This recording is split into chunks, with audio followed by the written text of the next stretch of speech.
हम्म। मुझे sir actually sciatica का problem है हम्म। लास्ट 1 ईयर से।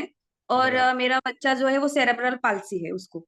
तो हम्म। अभी वो चलता बैठता नहीं है, बात भी नहीं कर पाता। तो मैंने भैया को बोला कि जो न्यूट्रिशन डाइटिशियन होंगे उनके उनके गाइडेंस के अलावा मैं मेडिसिन नहीं लूंगी। तो वो हम्म। बोले कि आज सेमिनार अटेंड करना, फिर आप बात कर लेना खुद से। कितने साल का बच्चा है आपका? सर अभी उसको 8 चालू है, 8। ओके, तो वो बैठ नहीं पा रहा है इस तरह से ऐसा? हाँ एक्चुअली सर वैक्यूम डिलीवरी की वजह से उसका ऑक्सीजन नहीं मिला, तो मतलब रोया नहीं था होने के बाद, तो ऑक्सीजन डेफिशिएंसी हो गई, बर्थ एक्सपेक्सिया हो गया उसको। तो हम्म। अभी फीड्स भी आए थे जब छोटा था, आईसीयू में रखा था। तो फिर अभी 8 साल हो गए, फिजियोथेरेपी वगैरह हम लोग कर रहे हैं जितना पॉसिबल होता है हमारे से। लेकिन अभी बैठने लगा थोड़ा थोड़ा। लेकिन जनरली जो माइलस्टोन अचीव होते हैं वो नहीं हुए हैं उसके। हम्म। चलो, एक तो बात आपकी, दो तीन बातें मुझे थोड़ी और क्लियर करनी है प्रेमिला जी आपको। नंबर वन, आपको हर कोई चीज वो डॉक्टर को पूछ के नहीं लेनी होती है ना? हाँ। आपको बहुत सारी चीजों का पता चलता है। दूसरी बात है, मैं कोई डॉक्टर हूं नहीं और मैं किसी को कोई मेडिसिन देता नहीं। मैं सिर्फ हमारे शरीर को जो चाहिए वो चीजें कहाँ कहाँ से मिलती है उसके बारे में मैंने स्टडी किया है। और जी। वो नहीं मिलते तो उसके अलावा उसके और सब्स्टिट्यूट कोई होते हैं। सपोज मैं बोलता हूँ, यदि हम लोग यार कहीं जा रहे हैं, मैं यहाँ से मुंबई जा रहा हूँ, तो कल का और आज का सब खाना तो लेके नहीं जा सकता हूँ। रास्ते में मेरे को ट्रेन में भूख लगी, तो मुझे सब सपोज लेना पड़ता है कि भाई वेफर भी ले लिया, कुरकुरे भी ले लिए। ऐसे खाते कि नहीं खाते लोग रास्ते में? हाँ बराबर है सर। खाना नहीं है, लेकिन खाने से जैसा चल जाए ऐसा कोई ना कोई सब्स्टिट्यूट है। सेम हमारी कंपनी ने कुछ ऐसे सप्लीमेंट बनाए हैं जो अच्छे अच्छे हब होते हैं, उसको ड्राई करके उसका पाउडर हमने कैप्सूल या टैबलेट फॉर्म में भर के रखा है, जिसको आप नॉर्मली ऐसे ही खाने में कभी कभी खाते होगे। सपोज आपको एग्जांपल के तौर पे बोलूं, मैं एलोवेरा है तो बहुत सारे लोग खाते हैं, मेरे घर पे भी मैं भी कभी कभी खाता हूँ छिलके निकाल के। आंवला आम खाते हैं, लेकिन क्या वो एलोवेरा का टुकड़ा वो जेब में लेके जा सकते हैं हम लोग? नहीं नहीं। नहीं जेब सर। में लेके जाएंगे तो एक बार जाके देखो, पता चलेगा हालत खराब हो जाएगी, एकदम विस्कस होता है ना? तो हाँ। वो खराब हो जाते हैं। तो क्या होता है, हमने उसका पाउडर बना दिया और पाउडर को क्रश करके उसको प्यूरिफाई करके कैप्सूल के अंदर भर दिया। तो मैं हम्म। वो बोतल है वो पॉकेट के अंदर लेके जा सकता हूँ, मुंबई जाऊँ, दिल्ली जाऊँ, मलेशिया जाऊँ, सिंगापुर जाऊँ, दुबई, कहीं भी जाऊँ तो ले सकता हूँ। तो ये मेरे लिए आसान हो गया, इजी टू कैरी हो गया। सो हम सारी चीजें, ये सारी चीजें बनाते हैं, बराबर। वही और सर, एक्चुअली मेरा मेन पॉइंट क्या है सर, मुझे जो मतलब जो भी तकलीफ है उसके लिए मुझे वेस्टेज के यहाँ से जो जो भी आपके मतलब जो एक्सपीरियंस है आपका, उसके हिसाब देखो से वो जो भी बात, मिलता है तो फिर कोई बात नहीं है सर। और वेट लॉस के मैम लिए भी देख रही थी सर। मैम हम हमसे ज्यादा हमारे शरीर को कोई नहीं जानता है ना? बराबर। तो सबसे पहले जितना भी आपने ऑब्जर्व किया है अपने बच्चे के बारे में, अपने बारे में, वो ऑब्जर्वेशन हमें सबको बढ़ाना है। जब तक हम अपने से खुद नहीं प्यार करेंगे ना, तब तक कोई डॉक्टर, कोई हमारे डाइटिशियन आपको ठीक नहीं कर सकते। सो आप सब लोग को जागरूक होना पड़ेगा। अभी आपका सवाल था कि आपको साइटिका का प्रॉब्लम, साइटिका का प्रॉब्लम यानी कमर के अंदर जो बॉल्स होते हैं वो उसके बीच में गैप थोड़ी बहुत हो जाती है, और वहां पे जो नस है वो फंस जाती है, उसकी वजह हाँ से सर। वो सप्रेस हो जाती है। अभी यहाँ से वो जाना था, वो बीच में फंस गई, तो वहां से नीचे ब्लड प्रॉपरली नहीं जाएगा, उसकी वजह से आपको चलने फिरने में दिक्कत होगी, पैरों में दर्द होने लगता है। कभी हाँ कभी वो सर। फंस जाती है तो प्रॉब्लम होता है, कभी निकल जाती है तो फिर नॉर्मल हो जाते हैं। तो ऐसा भी हाँ। होता है, कई कई लोगों को परमानेंट प्रॉब्लम होता है, कई कई लोगों को टेम्पररी प्रॉब्लम होता है। सो हम्म। मेन उसका प्रॉब्लम क्या है कि भाई ये जो है, वहां पे नस जा ही नहीं सकती थी, लेकिन वो इतना चौड़ा हो गया इसलिए वगैरह चली गई। तो नंबर वन प्रॉब्लम है कि वो गैप हो गई, इसलिए वहां फंस गई। दूसरी वजह ये नस है, वो थोड़ी और कमजोर हो गई तो दबके भी चली जाएगी रबर की तरह। तो और वो वीक हो गई है तो वो चली जाती है। सो वहां पे दोनों का प्रॉब्लम है, जो बीच में गैप हो गई वो गैप बड़ी हो गई, वो भी एक प्रॉब्लम है। दूसरा है जो नस है वो थोड़ी लूज हो गई है, और कोई भी चीज लूज है वो आराम से फंस सकती है। आप लोगों ने भी हम्म। देखा होगा, जो चीज लूज होती है वो फंस जाती है। तो ये दो प्रॉब्लम, तो ये केस के अंदर श्रीनी जी, उनको जो भी नस का प्रॉब्लम है उसमें नंबर वन प्रोडक्ट देते हैं हम, एलआरजी 9। तो एलआरजी 9 से क्या होगा, आपकी जो नस है वो और थोड़ी टफ बनेगी, और मजबूत बनेगी, और इलास्टिक बनेगी। दबी तो तुरंत खुलेगी, खुले तुरंत दब जाएगी, तो उसकी जो कैपेसिटी है दबना और खुलने की, वो उसकी अच्छी बन जाएगी। तो कहीं भी फंसी है वो खुद अपने आप को प्रेशर करेगी ताकि वो जल्दी से वहां बाहर निकल जाए, है ना? ठीक है। जैसे ठीक है। जैसे हम ट्यूब में हवा भरते टायर के अंदर, तो दबा हुआ रहता है, लेकिन जैसे हवा भरते तो फटले पटाखे फूटते हैं कभी कई बार, टक टक बोलता है, तो वो एकदम वो हो जाता है। तो सेम उसी तरह से आपकी नसें है, उसके लिए एलआरजी 9 चाहिए।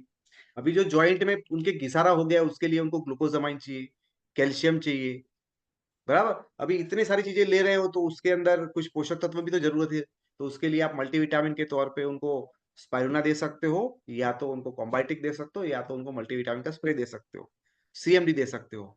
और ये जो भी नर्व्स है वहां ब्रेन से चलती है और पूरे बॉडी में सिग्नल जाते हैं, और ये न्यूरो प्रॉब्लम जब होते हैं तो उसके लिए हमें चाहिए सर गैनोडर्मा। सो जी। गैनोडर्मा का डोज आप दे दीजिए दिन में 4 या 6 का। कॉम्बायोटिक ले रहे तो दिन का 1 लीजिए। सीएमडी आपको पता है, एलआरजिनिन आपको पता है, कैल्शियम और ग्लूकोजामाइन दिन में 2-2 गोली चालू करो। इतना चालू करेंगे तो उनका ऑलमोस्ट बहुत सारा रिलीफ हो जाएगा। ये उनके लिए है। अभी उनका तो जो सर बच्चा मैं है, पूछना चाहती हूँ, जैसे सेरेब्रल पाल्सी के बच्चे होते हैं तो अपनी वेस्टिज में कोई ऐसा इम्प्रूवमेंट है जो सीपी चाइल्ड जो चलता नहीं था वो चला है, जैसे आपके एक्सपीरियंस में जो अभी तक जो मैम देखा है? आपका जो केसेस है वो बहुत टिपिकल है। हम्म। तो मे भी कोई चीज डैमेज हो गई, आपने बोला वो वैक्यूम से उसको निकाला और उसकी वजह से हाँ। कोई ना कोई चीजों में देखो कोई चीज होती है वो उसको डैमेज कर लेना, डिस्ट्रॉय कर देना, तो उसके बाद वो वापस रिपेयर होके अच्छी तरह से काम नहीं करती है। कोई भी चीज है आपकी मैं ये नहीं बोल रही हूँ सर 100% अपने को रिकवरी, एटलीस्ट उसका उसका इंडिपेंडेंट भी हो जाए, चलता बैठता हो जाए मैं ऐसा। आपकी भावनाओं को फीलिंग समझता हूँ, लेकिन मैं आपसे जो बता रहा हूँ, मानो कि मैंने ये कान के अंदर हॉल कर दिया है, तो क्या वो जल्दी से रिकवर होगा क्या? नहीं होगा, नहीं वो बात सही, है मैं ना? नहीं, मैं तो एक्सपेक्ट नहीं कर रही हूँ सर, लेकिन कुछ तो चालू करे उसको, ऐसा मैं बोल रही हाँ, मैं आपका प्रॉब्लम पूरा अच्छी तरह से समझ रहा हूँ, और आप मदर हो तो आपकी फीलिंग को मैं समझ रहा हूँ कि आपको दिक्कत होगी। लेकिन आपको वो चीज़ का भी ध्यान रखना है कि जो प्रॉब्लम है उसको ऐसा समझना है, कि ये हूँ। जी। प्रॉब्लम ऐसा नहीं है कि उसको मलेरिया हो गया या उनको ऐसा ही फीवर आया, वायरल ऐसा नहीं है। ये एक बाय बॉर्न के टाइम पे कोई डैमेज उसकी बॉडी में हुआ है और उसकी रिकवरी नहीं हुई है। जितना जल्दी से हम उसकी रिकवरी पर लेके जा सकते हैं, उतना हो सकता है। और होने के लिए तो आप जो बोल रहे हो ना, उतना नहीं, वो दुनिया का सबसे बेस्ट इंसान भी बन सकता है, बहुत बड़ा एथलीट भी बन सकता है। लेकिन आप जी। उसके लिए तैयार होनी चाहिए। एक माँ को अपने बेटे पे, कुदरत के ऊपर, भगवान के ऊपर इतना भरोसा होना चाहिए कि वो मेरे साथ है। सो नंबर 1 चीज़ है, आप अपने बेटे के लिए बहुत ही ऑप्टिमिस्टिक होनी चाहिए कि मेरा बेटा है, वो पूरे हिंदुस्तान में उसका नाम होगा। वो लेवल का बिलीफ, अभी जो हकीकत है वो पूरी यहाँ पे है, और जो मैं आपको सोचने की बात कर रहा हूँ बहुत ऊंचे लेवल की बात कर रहा हूँ, जी सर। है ना? और ये प्रोग्रामिंग करना एक हर एक इंसान के लिए जरूरी होता है, क्योंकि हमारी लाइफ में स्ट्रगल कभी भी आ सकती है, कभी भी अघटित घटना हमारे साथ हो सकती है। क्या हम लोग उसके लिए प्रिपेयर है? तो आपको हमेशा आपके बेटे के बारे में, जब भी सुबह उठते हो, दोपहर में, रात को, कभी भी है भगवान की पूजा करते हो, तो बेटा है वो बहुत ही जंपिंग कर रहा है, दौड़ रहा है, साइकिल चला रहा है, एक्टिवा चला रहा है, बाइक चला रहा है, कार चला रहा है, हवाई जहाज उड़ा रहा है, इधर से इधर भाग रहा है। इस टाइप का आपको अगेन एंड अगेन बिलीव करना है, हाँ। सोचते रहना है। जी जी जी, समझी मैं आप बराबर। क्या बोल रहे जब जब करते हो, जब आप ये करना चालू करते हो, तो आपकी जिंदगी में ऊपर वाले के कोई ब्लेसिंग होना चालू हो जाते हैं। अभी आप मेहनत करते हो, डॉक्टर मेहनत करता है, मैं मेहनत, हम इंसान हैं, हमारी कैपेसिटी इतनी ही है। लेकिन जब आप ये काम करते हो तो यूनिवर्स आपके सपोर्ट के लिए खड़ा हो जाता है। तो ये करना सबसे ज्यादा जरूरी है। हो। जी जी सर। बराबर, और ये आपके लिए भी आपको करना है।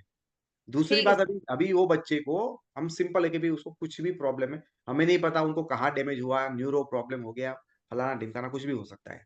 लेकिन वो रिपेयर कैसे होगा? वो रिपेयर तभी होगा जब उसको अच्छी मात्रा में कुछ पोषण मिलेगा। हम तो ये बोलते हैं कि भाई कच्छ के रेगिस्तान के अंदर भी वो खेती हो सकती है। आप लोगों ने भी देखा होगा रेगिस्तान के अंदर खेती होती कि नहीं होती? क्या करते हैं वो? पूरी की पूरी जमीन है वो खोद के निकाल के नई डाल देते हैं, अच्छे-अच्छे फर्टिलाइज़र डालते हैं, तो बंजर जमीन भी एक जंगल जैसा बन जाता है। तो हुआ क्या? बंजर जमीन के अंदर भी अच्छा नेचुरल फर्टिलाइज़र डाला, तो वो बंजर जमीन भी उपजाऊ जमीन बन जाती है। सो ये बच्चे को जो भी पोषण मिलना है, वो यदि हम दे देते हैं, सो अगेन वो धीरे-धीरे करके अपना काम करना चालू करेगा। अभी सीधी-सी ठीक बात है है, सर। कोई सोने से बैठ नहीं पा रहा है, तो सोने से थोड़ा बैठना चालू करेगा, तो बैठने से थोड़ा धक्का मार के 2 कदम ऐसे हाथ 2 पैर से सपोर्ट लेके घूमेगा। वहाँ करेगा तो धीरे-धीरे उसको वो हिलते-हिलते एनर्जी आएगी, तो पैर ज़मीन पे रखेगा। पैर ज़मीन पे रखेगा तो सपोर्ट लेके खड़ा होगा। स्टेप बाय स्टेप ही तो होगा। तो हमें उसको पोषण देना है श्रीनिवास जी। पोषण के लिए नंबर 1 चीज़ है, बच्चे को देना है प्रोटीन। प्रोटीन नहीं देंगे तो उसका डेवलपमेंट प्रॉपर्ली होगा नहीं, क्योंकि बच्चों को प्रोटीन ऑलरेडी ज़्यादा चाहिए। बराबर? उसको चाहिए श्रीनिवास सर, उनको चाहिए, बच्चे को, हमें चाहिए कोलोस्ट्रम। कोलोस्ट्रम आप दे सकते हैं। लिख रहे हो श्रीनिवास जी? आपके भांजे की बात हो रही है? वेट सर, मैं वही किताब निकाल रहा हूँ। हाँ। सो वेट। प्रोटीन देना है उसको बच्चे को, फिर देना है कोलोस्ट्रम देना है। अगेन वो बच्चे को देना है हमें गैनोडर्मा। गैनोडर्मा की दिन में 2 गोली बच्चे को देना है। कितना वजन होगा मैडम उसका? अभी 15 अबव 15 होगा सर, 14-15। 14-15 होगा। ओके। उसके साथ साथ बच्चे को हर रोज आप दे सकते हो, एक स्पाइरुला दीजिए जी श्रीनिवास जी, बराबर। और सर, थोड़ा थोड़ा मुझे बहुत, बात पूछनी है। सुनो सुनो, थोड़ा बहुत 1 या 2 बूंद उनको सीएमडी वाला पानी पिलाना चालू करिए। ये 3-4 चीजें मैंने बोला, प्रोटीन उनको देना है, गैनोडर्मा दिन की 2 गोली, फिर स्पिरुलिना 1 देना है, सीएमडी वाला पानी, इतना उनको चालू कराओ और फिर बाद में देखते हैं। बोलिए मैडम। सर, जो सीएमडी आप बोल रहे थे ना, वो भाई ने मुझे ऑलरेडी दिया है, तो बच्चे के हिसाब से कितना एमएल में कितना ड्रॉप डालना है? मैम 1 लीटर में 2 बूंद डालना है उसको, बच्चे के लिए ना? बच्चे के लिए। लेकिन 1 लीटर पूरा खत्म नहीं होगा, तो हम लोग उसको 2-3 दिन यूज कर सकते हैं या हाँ, फ्रेश चाहिए? कोई कोई इश्यू नहीं, आपने 1 लीटर बना दिया, वो भले 2 दिन चले, कोई दिक्कत नहीं है। और मटके में डाल सकते हैं हम लोग सर, सबके लिए? नहीं, ठीक है सर। हम्म, ओके। और सर